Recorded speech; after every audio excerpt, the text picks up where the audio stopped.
Welcome back to the Copado Architect Corner, setting up a simple Copado robotic script. Welcome back to the Copado Architect Corner. Today we're going to be talking about setting up a simple Copado robotic script. Now, robotic testing can be very helpful in software development, but in the past with other tools like Selenium, it's been challenging to kind of keep up with the change. Meaning, as you do additional development, being able to keep those scripts fully operational. Well, Copado Robotic Testing really helps with that. And I'm going to start walking through some of the key components of robotic testing. But today, we're starting with the basics. We're going for the equivalent of a hello world, just a very simple script. Not even following best practices, just giving you the basics of what it does to set up a Copado robotic script. So let's take a look at this. So here's the user interface. Web-driven, very easy to get to. This is a new project, and it's just showing me that I can start a new test job from scratch. What I'm going to do is we're going to call this 1.1, create account.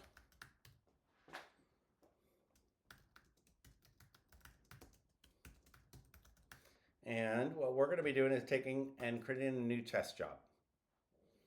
Now, the first step is we're going to need to be able to access a Salesforce environment. To do that, we're going to need credentials.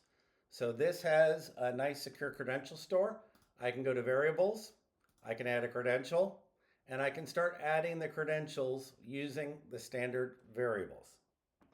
Now I have the login URL, which is of a Scratch org, and then I can add a credential, the username, and I'll be able to add the password.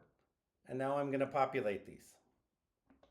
So you'll notice that the password is masked, and therefore once the credentials go in, they can be secure. And now what I can do is I can go to this script and I can go to the Q editor, which is the script editor, and we're going to start creating a simple script. Now, I'm not going through all best practices. What I am doing is just showing the basics. So what we have right here is a single file, test.robot. We just have two libraries, QForce and string.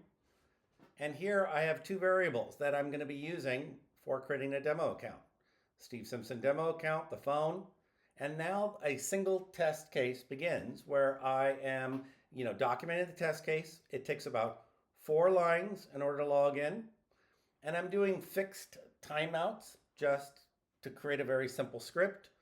I am then going to the account list page by URL, hitting new. I'm putting in an account name, the phone, save. And then I'm going to verify the detail page loaded up. And then I'm just going to verify that the account is there. So with these 42 script lines, very, very simple. And this is just a very basic, the equivalent of a hello world script. Now I can come back to the editor. And what I can do is I'm going to run this test job. I'm going to run in development mode and run the test job. What this is doing is it's on the server. It will be running the job, getting the reports, and then creating the necessary logs. So we're just going to give this a moment to run. And now you can see that it passed. So this allows me to see that this script has successfully passed. I'm going to go to the runs to see the history of the run. And we can see the single run. Now, what I also want to show you is this shows me that it passed. I can go to the logs. This gives me a nice detailed logs. Here it is running the past and the time.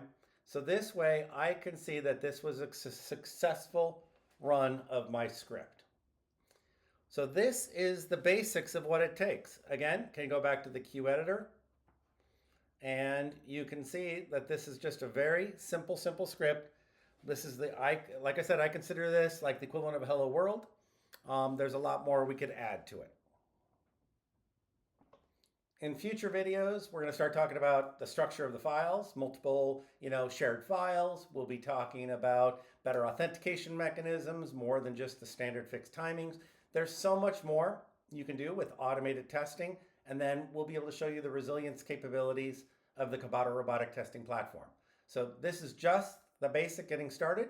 And in future videos, we're going to dive deeper to many of the different best practices and approaches.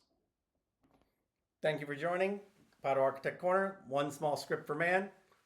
One giant leap for your DevOps team. Stay tuned and subscribe to the Copado YouTube channel. Thank you very much.